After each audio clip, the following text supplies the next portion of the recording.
Thank you. Please have a seat. You know, I'd be remiss if I don't correct the record that Winston-Salem's in North Carolina.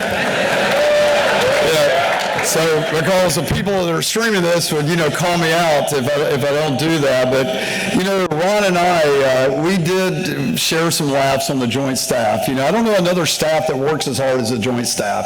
So if you don't find some fun in that, boy, it could be crushing. And some things that would come and float in those meetings, we happen to always be sitting across the table. And for those that know Ron, he's got a look when something's kind of goofy. And he would get me tickled with that look. And we did share some great times together. So thanks for that introduction. Well, good morning, Surface Warriors. It is powerful to stand in this room filled with the people who generate combat credibility for our Navy every single day. From wardrooms to watch floors to shipyards, depots, and maritime operations centers, you are the leaders who turn strategy into readiness and readiness into deterrence and combat power. I want to thank the Surface Navy Association for bringing us together once again. And to the sailors, civilians, families, and industry teammates, thank you for your commitment to a mission that simply never turns off. Yesterday, it was great to hear from the Secretary of the Navy. His message could not have been clearer, and we are completely aligned. The Secretary and I are unified in a fundamental truth of history and strategy. To be a superpower, one must be a great sea power. That belief is not rhetorical. It is the organizing principle behind how we think about deterrence, warfighting, shipbuilding, readiness, and the role of the surface Navy for the decades ahead. This room represents 250 years of surface warfare excellence. Generations of sailors who've stood the watch, fought the ship, fought the enemy, adapted faster than any adversary believed possible. From wooden hulls and canvas sails to nuclear propulsion, integrated combat systems, and distributed fires, one truth has remained constant. Surface warriors are never defined by platforms. We have always been defined by people, trusted early, empowered decisively, and expected to lead where there is no one else around to help. That legacy matters, but I didn't come here today to admire our past. I came here to talk about our momentum, because the Surface Navy is not celebrating its history. We are sharpening for the fight ahead. And let me be absolutely clear about that fight. It will be faster, more distributed, more lethal, and far less forgiving than anything we have faced in our lifetimes. There will be no rear area. There will be no sanctuary. There will be no time to figure it out later. The opening minutes of the next fight will be decisive, and our obligation to be ready on day one has never been more important. Let me start with a simple statement. The United States Navy must operate on a wartime footing. A wartime footing means decisions are driven by combat effectiveness, not convenience, not comfort, and not process for process sake. It means speed matters more than bureaucratic perfection. It means we must accept prudent risks now so that we don't pay catastrophic risk later. And it means leaders at every level are empowered and expected to act with initiative, creativity, and urgency. We do this not because we want conflict, but because deterrence only works when it is unmistakably credible. And credibility is built on readiness, lethality, and the proven ability to fight and win at sea. In August, I laid out my priorities for the Navy: the foundry, the fleet, and the way we fight, with sailors first at the heart of all three. Sailors are our decisive advantage. They are not an accessory to combat power. They are our combat power. They are our primary weapon system. They are the heartbeat of our Navy, and they deserve a standard of service equal to the unlimited liability they accept on behalf of our nation. That's why we moved with urgency on the Sailor First initiatives. We had another record year in recruiting. In July, we met our recruiting goal, 40,600 sailors 3 months early. And by the end of the fiscal year, we exceeded that goal by nearly an additional 3,500, bringing in more than 44,000 future sailors. Yep. That is worthy of applause. That is a great problem to have. We drove down "No sailors live afloat" because the dignity and quality of where our sailors live are not luxuries. They are readiness multipliers. We reduced the number of sailors living on board by thousands, concentrated largely in San Diego and Norfolk, and we are driving that number down even further, and we will drive it to zero. Submarine sailors don't live on submarines. Aviators don't live in hangars. And ongoing forward, our surface sailors should not live on a ship unless they are deployed or in an operational duty status that demands it. This decision was not complicated. It was about listening, readiness, and trust. When sailors are well rested, fit, and supported, they simply perform better at sea. That is what Sailors First looks like in practice, identifying friction points that hurt readiness and then fixing them fast. We also rebranded Ready Relevant Learning into the career training continuum because learning in the Navy cannot be episodic. It must be continuous, individualized, and career-long. The CTC is about relentless improvement, technical competence, and technical mastery. It delivers modernized schoolhouse training, hands-on learning, and realistic simulations, giving sailors multiple reps and sets with the systems that they will operate with. This means sailors are no longer learning once and hoping that it lasts a career. They arrive more prepared, train more realistically, and build mastery over time. That translates directly into safer operations, faster decision-making, and greater lethality when it counts. The foundry. The foundry is the foundation of everything we do.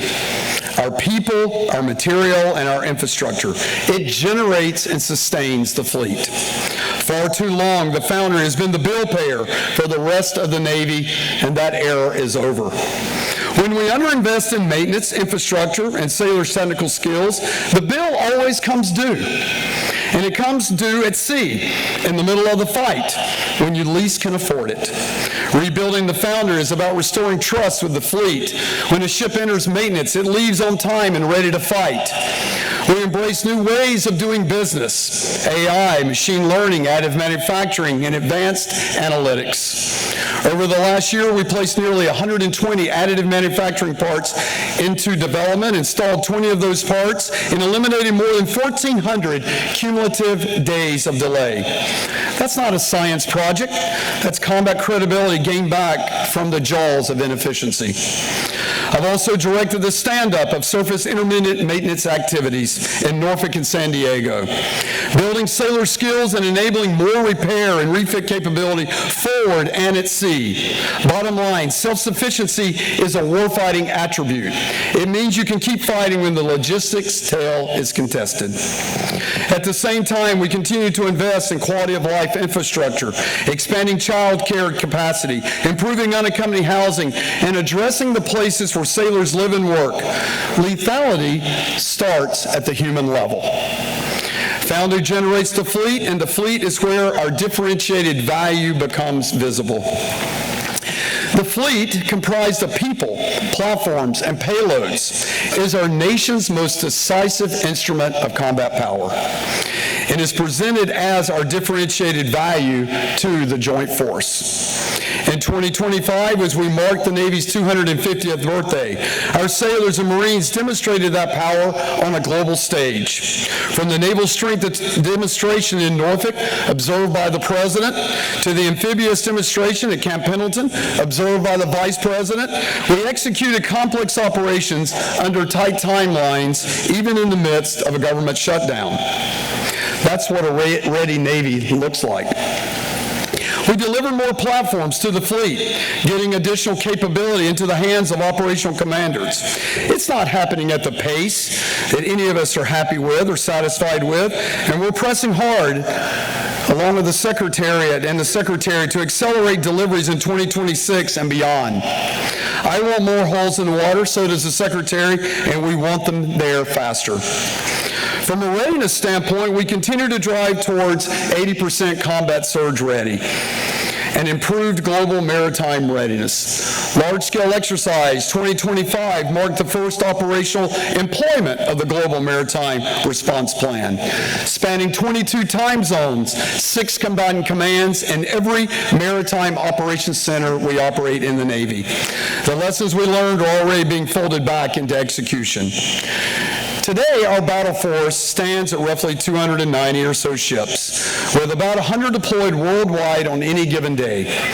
They support real-world operations and strengthen partnerships through exercises like UNITAS, which brought together nearly 8,000 personnel from over 25 nations. In the Indo-Pacific, our forces integrate, train, and operate across the South China Sea, deterring an increasingly aggressive China and assuring our allies that the United States will be there. Which brings me to the fight, because at the end of the day, that's why we exist. For me, how we fight comes down to 3 things: people, decisions, and effects. In response to presidential directions to defend the homeland, naval forces surged to NORTHCOM and SOUTHCOM in Operation Southern Spear, disrupting illicit trafficking, securing our maritime approaches. Carrier strike groups and amphibious ready groups are operating forward right now, postured to provide options to our national leaders. In the Middle East, our forces protected global shipping, defending our allies and delivering decisive combat power. Our carrier strike groups expended millions of pounds of ordnance against Houthi targets, while successfully defending against dozens of attacks. A Navy SSGN recently participated in a long-range strike operation that once again demonstrated the unmatched reach, surprise, and clandestine lethality of naval power. And in Venezuela, sailors with Marines operating from the Iwo Jima Amphibious Readiness Group, as well as the Gerald R. Ford Carrier Strike Group, played a central role in Operation Absolute Resolve, showcasing our Navy's persistent combat power, operational excellence, and seamless integration into the joint force. These operations reinforce a simple fact: no other Navy in the world can do what the United States Navy does, every day across the globe under sustained pressure. But the operational pace is demanding, and it's not slowing down. That reality drives our imperative to be ready day one, while building the force required for tomorrow's fight. Nothing we do is accidental. Every ship, every aircraft, every missile, every round out of a 5-inch gun is a result of years of training and decades of engineering and investment. The primary job of the Chief of Naval Operations is to organize, train, and equip a Navy that is fit for the needs of today and tomorrow's fleet commanders. That means the CNO needs a clear vision of what the Navy is designed for, how it deters conflict, and how it fights as a fleet when called to arms. The Navy warfighting concept gives us that vision with purpose. It tells commanders how we intend to fight, where we will accept risk and where we will not. It is not meant to sit on a shelf. It is meant to be executed by fleets, squadrons, and ships at sea.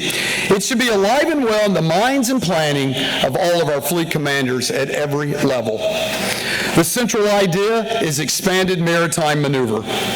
Using the global maritime maneuver space across domains and time to gain and exploit sea control and impose sea denial. It leverages asymmetric options and non-traditional attack vectors to impose cost, deny objectives, and force adversaries back onto their feet.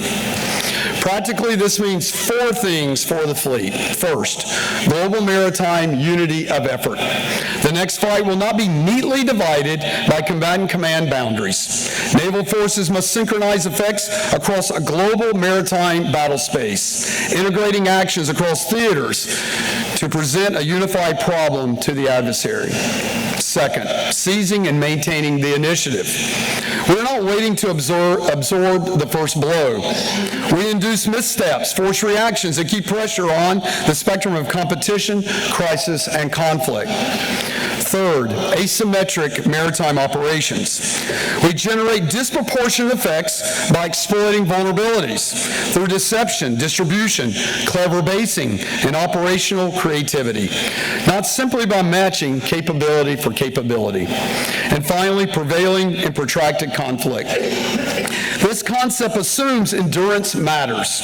Fleet persistence, sustainment, and the ability to retain combat effect over time are decisive advantages, not afterthoughts. This is how we fight as a fleet, but on any given day, in every domain around the world, our naval forces also engage in something else: deterrence. Although warfighting is what we are designed to do, it accounts for only a fraction of our daily operations. I would argue that deterrence, shaping adversary behavior, short of armed conflict, accounts for over 90% of what we do day to day. We have a Navy warfighting concept that defines how we fight. We also need a Navy deterrence concept that defines how we will deter. Of all the white binders in your workspaces, I would wager there's not one that gives you a clear, formalized approach to what deterrence at sea really means, and more important, how to achieve it through campaigning, posture, and investments. The Navy deterrence concept is how we take that task on. It will formalize the deterrence kill chain. It will codify it into doctrine. It will tell us who we are deterring, what we are preventing them from doing, and how we will create space to shape adversary behavior long before conflict begins. It will connect posture, signaling, maneuver, and integration across domains into a coherent, repeatable approach. We still have work to do on it, and my staff is ironing out the details, but you can expect to see a new Navy deterrence concept hit the streets soon. And when it does, it will sit right alongside the Navy warfighting concept as a paired set, one for how we fight and the other for how we deter. Both are essential, both drive how we design, posture, and employ the fleet, and both underpin the next idea I want to discuss, our hedge strategy. Each of these concepts becomes a critical enabler for what will soon become our Navy's hedge strategy. In peacetime, our forward presence deters adversaries, assures allies, and guarantees the free flow of global commerce. In crisis, that same presence protects sea lines of communication, blunts adversary initiatives, and creates diplomatic and economic leverage. And in conflict, the fleet delivers immediate combat power, maneuvering, striking, sustaining operations at sea, to seize the initiative and impose dilemmas the adversary simply cannot resolve. That is the foundation of the hedge strategy. I will outline this in detail when I formally release the U.S. Navy fighting instructions. That document will be my strategy for naval operations going forward, and will explain how I view the Navy as the joint force hedge for achieving our vital national interest. Hedge is how we assure and deliver our Navy's differentiated value, the value proposition for why our Navy matters to the nation and to the joint force. It will guide Navy investments, posture, and operations for years to come. The hedge strategy accepts fiscal, industrial, and operational realities. It still demands a Navy that is lethal, agile, responsive, and flexible. It balances cost-effective, scalable, risk-worthy mass with the most advanced multi-mission platforms we can build and sustain. At its core, our Navy is already a collection of hedges. Navy Special Warfare is our hedge against low-intensity, irregular warfare. Our ballistic missile submarines and E-6B Mercuries are our hedge against nuclear and strategic attack.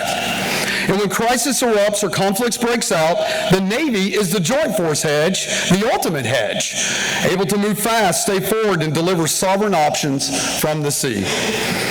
What hedge avoids is a brittle, single-purpose force that is either overbuilt for high-end fights and then underused day-to-day, or optimized for low-end crisis and then gets overmatched when it counts. Building a fleet to cover every specific scenario is not only cost and risk prohibitive, it is a disservice to the taxpayer and less effective operationally. Hedge is not a point solution to a single crisis. It is a prescriptive effort to buy, field, and posture-ready capabilities that can be used across the spectrum of conflict. As you heard yesterday from the Secretary, we are working to deliver the Golden Fleet.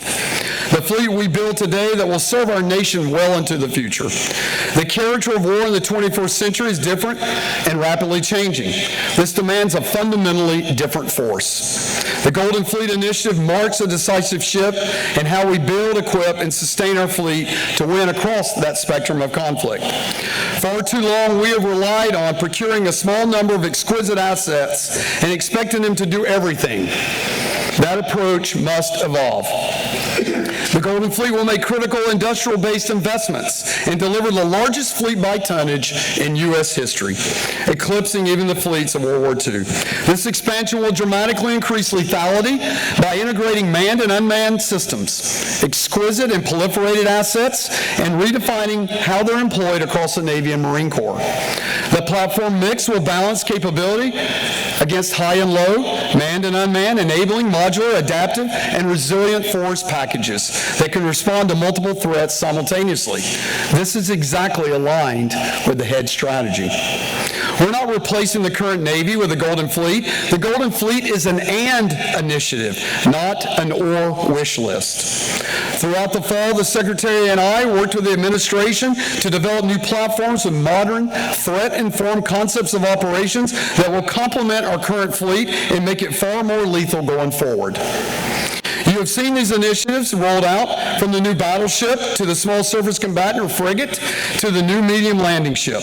These platforms will join our other forces like our aircraft carriers, destroyers, submarines, and other amphibious ships. The battleship will anchor maritime fires and sea control in the most contested environments, massing durable combat power and absorbing punishment an adversary cannot match.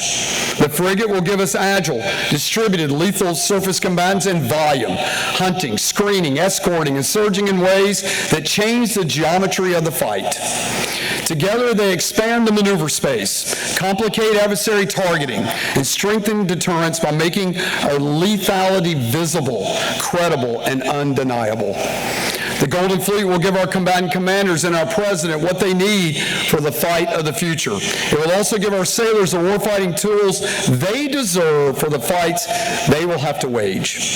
However, none of this happens without industry partners. We need industry aligned to outcomes, not just contracts. We need speed, reliability, and transparency. And we need a shared understanding that readiness delayed is deterrence denied. Industry is not a vendor. You are a warfighting partner. Your performance shows up forward in steel, in software, in combat systems, and in the hands of our sailors when it matters most. As we mark 250 years of surface warfare, we do so with humility and resolve. We inherit a legacy built by sailors who fought through uncertainty, adapted under fire, and never lost sight of the mission. Our obligation is to not just preserve tradition for tradition's sake. Our obligation is to leave the surface Navy more lethal, more ready, and more credible than we found it. To our sailors, thank you for choosing the hard path and standing the watch. To our veterans and retirees, thank you for the foundation you built. To our families, thank you for your sacrifice and strength. And to our industry teammates, thank you for standing with us as partners in sustaining our Navy of today and building the Navy of tomorrow. The surface Navy is ready. We stand ready because the nation expects it. Our sailors deserve it, and the fight, if it comes, will demand it. Thank you.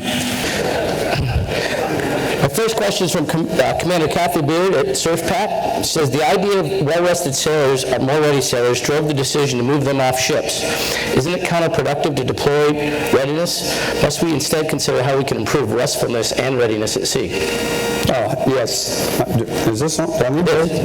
I don't know if I need both. I think I got a mic. Yes, of course. You know, every community of practice, every type commander out there, over the last, I'll say 20 years really, has really worked very hard to this very question. And, you know, we found, in particular for the Black Shoe Navy, you know, we're just wearing ourselves out. Watch bills were oversubscribed. The watch structure of the way we do our watch rotations were not optimized for sleep. The way we train and conduct our daily routine was not optimized again to be well rested. So a lot of us went to different pilot programs to trial and error this, and it has since landed on some structure that is designed to improve that. And when we pull the string on whether or not we've been successful, I would give us probably B-, C+. In that, even though on paper it's designed to allow sailors to rest better, in practice, I don't know that we've achieved the effect. In the surface Navy in particular, has leaned way forward on circadian rhythm understanding, lighting, mealtime, wearing like oil rings and other wearables to really try to get a point on what's next on getting sailors properly rested. And some of this comes down to leadership, schedule adherence, execution, doing routine things routinely, and not being so reactive so that we're able to actually sustain the thing that we have built to allow sailors to rest. Some of this is some discipline on when you go to bed, you go to sleep, and not sit there and watch movies and game. So some of that's baked into, treating sleep as an important weapon system within your own personal account. So there's a lot there on, but I completely agree with this. And there's champions on this, and we've got work to do. But I think the Surface Navy and the other type commanders in the Navy are dedicated to get this right. The last thing we can do is have somebody fall asleep when it matters. That's just not going to work. Absolutely true. I like your analogy of the airmen not sleeping in their hangars. I think that's doesn't make them any less ready. Right? We should do the right things when they get at sea. The next question from Dr. J, which I don't think it's the one we're thinking about. Future retiree. He said, are we planning to make the battleship nuclear powered so we can out-sustain and outlast our adversaries? The initial concept of the battleship, and first, I mean, battleship, that is so badass. It's like, I don't know, you're against battleship? So sometimes what happens, before I answer that, when we say things, we just have biases, cognitive biases in our brain, and what comes to our brain is a thing that goes like, why is the Navy building that? Well, everything's an evolution, okay? We have naming conventions for these things. But imagine a ship that just brings all of the inability to target a ship with exquisite payload volume, okay, very fast, can get anywhere in the world, can command and control operations, multi-mission, and is going to fall under the same counter-targeting umbrella as everything else I've got to protect. But then this thing can really mass fires. A lot of times I get these questions about unmanned. Everybody thinks, that's just, I've got to be able to do this unmanned thing. Well, I'll go tell you there, for the mathematicians out there, they'll figure out the combinations. I can tell you there's a to the end in this answer, that if I want to shoot 100 things from 100 things, or I want to shoot 100 things from one thing, which is harder? So when we look at survivability risk and maneuver risk, what I never hear the conversation is pulling it off risk. I've got to pull it off. Okay, so there's an ability of how we actually fight from the sea that's got to be executed in practice. So that's why this idea of tailored forces and tailored assets and tailored offsets to enable the general purpose force like the battleship is so important, along with counter-targeting. But back to the question about nuclear power, we looked at that. I think it's a logical question to think, hey, here's a big capital ship. It's going to be carrying a lot of load, in places that we don't necessarily need striking force from an air wing as the large ship there that's in command of the flotilla, if you will. Wouldn't it be logical to be nuclear powered? And that brings a tail to the construction of that just really fell outside the scope of what we want to do on the speed to get this thing in the water. And so what you trade off with persistency that only nuclear power can do is you end up having, the ability to go produce that. It pushes the battleship into a time frame that just didn't meet the operational need of the ship. Very good. I'm going to quote you on the badass thing. So, quote away. So this next question is from Adam Lewis. He's from the Military Sealift Command. He said, the Secretary of the Navy announced battleships, but discussed revitalizing our auxiliary fleet. What's the plan to rebuild Military Sealift Command? Yeah, our breakfast with the media this morning, we talked extensively about military seal of command. Listen, I came to this job from U.S. Fleet Forces, which, was the commander of the global type commander, MSC. And, picking Ben Nicholson to go to command that command was not, by accident. The energy and purpose of that commander was chosen because we're not in a good place there. And it's recognized that we have a shortage of merchant marine civilian mariners there, that from masters to first mates to chief engineers, and to some extent some of the able-bodied seamen. And the health of that force has not been where we want it to.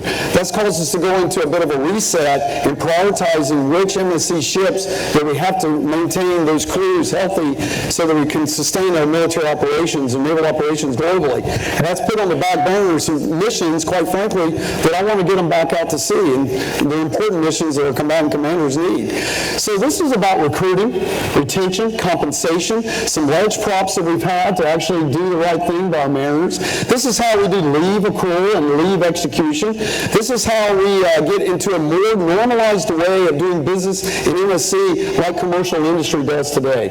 And that includes, like, when you come off station, how you get back to the next detailed station, just that friction that we had in the system of how we detailed civilian mariners was something they didn't like. This is getting Starlink on these ships, so they have some connectivity when they're doing their mission. This is recognizing them, okay, quite frankly, that the work they do and how vital logistics are to our naval operations. So some of this is a little bit of an attaboy and pat on the back. Whether or not MSC should be a 2-star or 3-star command is being looked at. They are a type commander, they are a SysCom, and they are a global operation command. It's a big operation, and it's one that we all know is vital to our surface force and our Navy operations, and so we are putting a lot of energy into that, and that includes shipbuilding, getting those ships out on time, places where we're doing periodic maintenance with some partners like in South Korea, and opening up some more areas to get these ships sustained quicker, and so it's got my full attention. And for the person asking the question, thank you for that, because it is important. It is, and all these initiatives going on to increase the pay. I mean, I've been watching the news as well, and you see $100,000 bonuses to mariners going to sea. I mean, that's, yeah. Well, I think, just a little bit more on this one. I know we're all short on time, but I had the opportunity during Fleet Week Miami to get along with the Norwegian cruise line industry leaders. They were nice enough to give us 3 berths there to pull in our ships for that Fleet Week, and they hosted me on one of their large, cruise lines. By the way, that cruise liner that I ate lunch on that day can hold 7,500 paying customers and has a crew of 2,500. That's 10,000 people. So we're feeding 10,000 people, 3 squares a day. And so, we didn't corner the market on, underway, chow lines. And so, but what was most impressive was, one, how they tier their compensation, how they recruit, how they train, and how they actually sustain their force. And I know Naval Sea System Command and other parts of the acquisition community are trying to learn some of those lessons and bring some of those best practices into our MSC fleet. Great. One of the things that they use, is international, going out, it's a little bit big of a challenge for us to do sometimes, but looking at all this. Next question is from Captain Kurt Astroff from Fleet Forces Command, JIF 401. What opportunities do you see for surface warfare officers to lead in the efforts to operationalize the shore enterprise? Oh, yeah. Everybody that knows me knows I've been so frustrated with counter UAS. It's been kind of sometimes you hear the term dog's breakfast, if you will.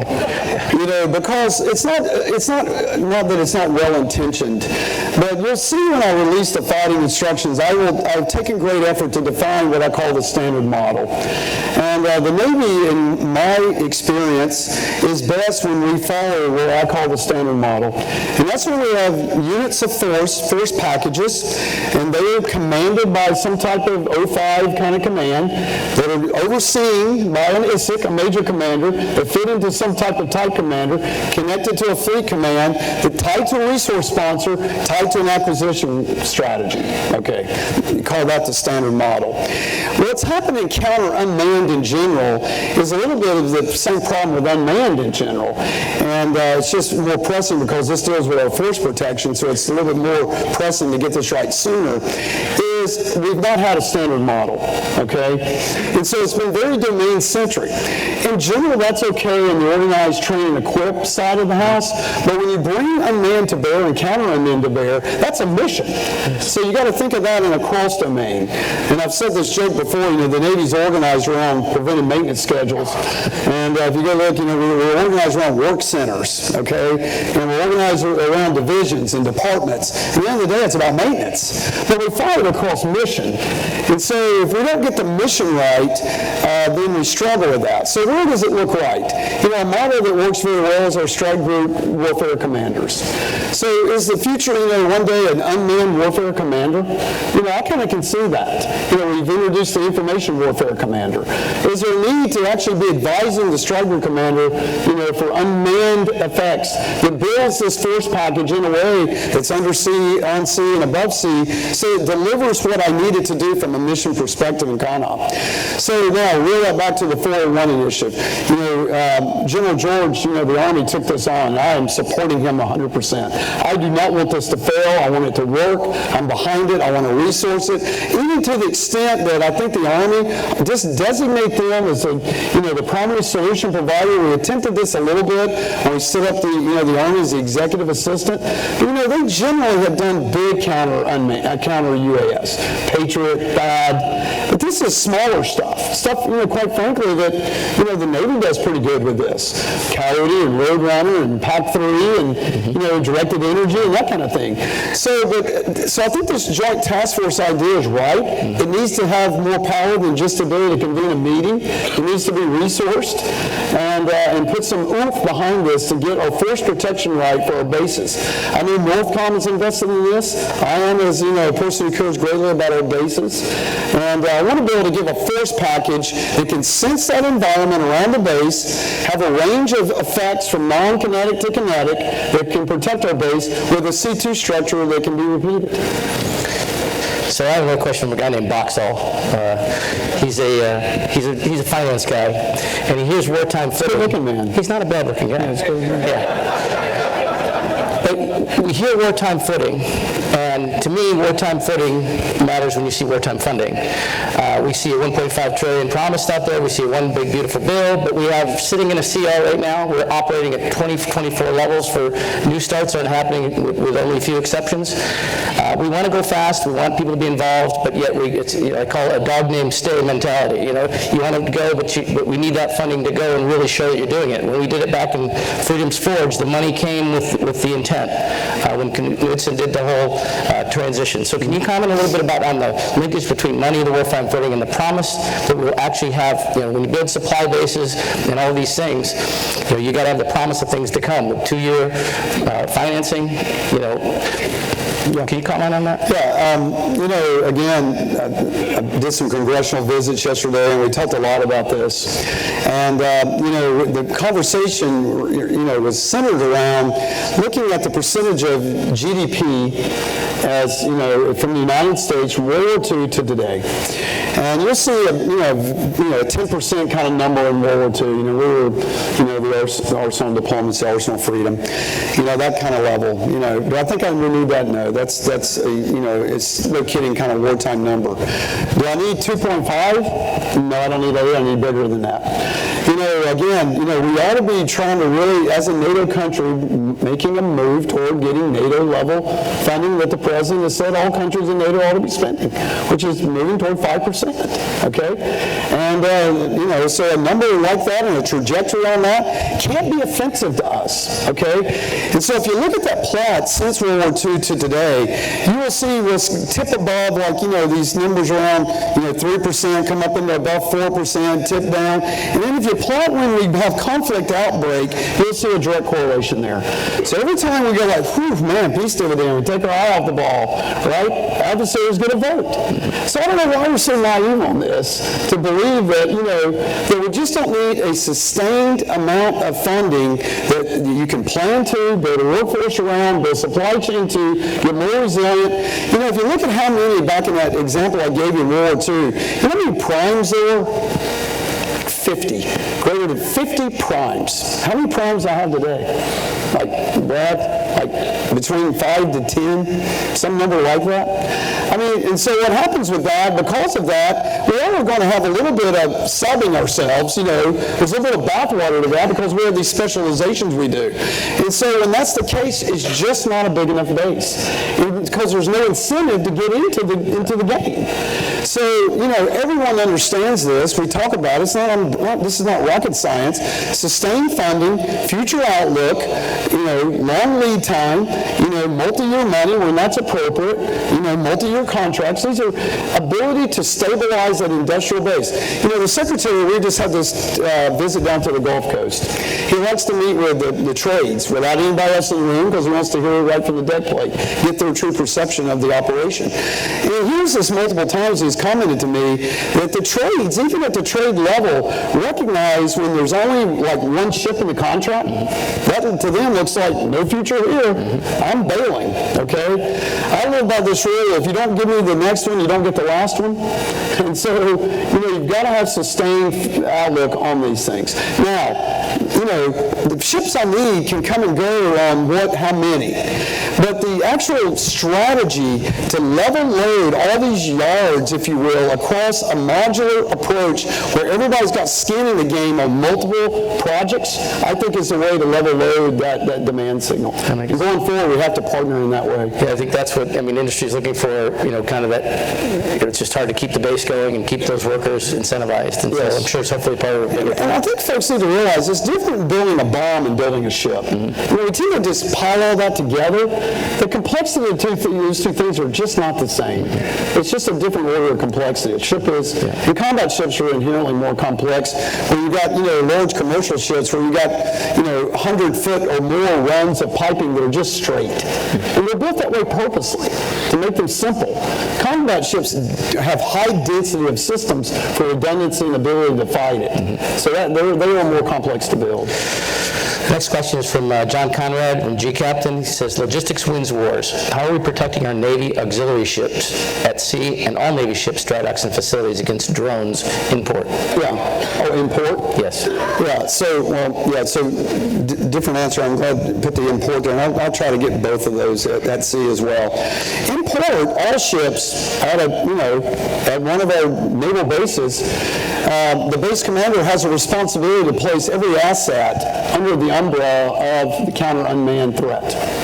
And if that's from the undersea, that's, the actual screening, nets that are supposed to protect, inbound, scuba divers or unmanned things from coming in, patrolling and all that type of thing. If it's counter-UAS, that goes back to the question I answered already about having a good common operational picture at a command center that has the ability to see, sense, and synthesize the environment around that umbrella, around the base, a little mini golden dome, if you will, and then a range of solutions.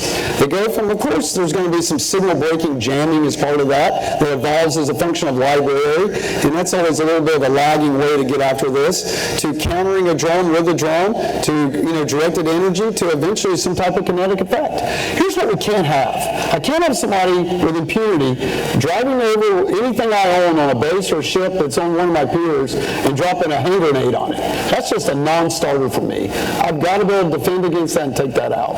So it's got our attention, and this JADA approach to JTF 401 is all part of that.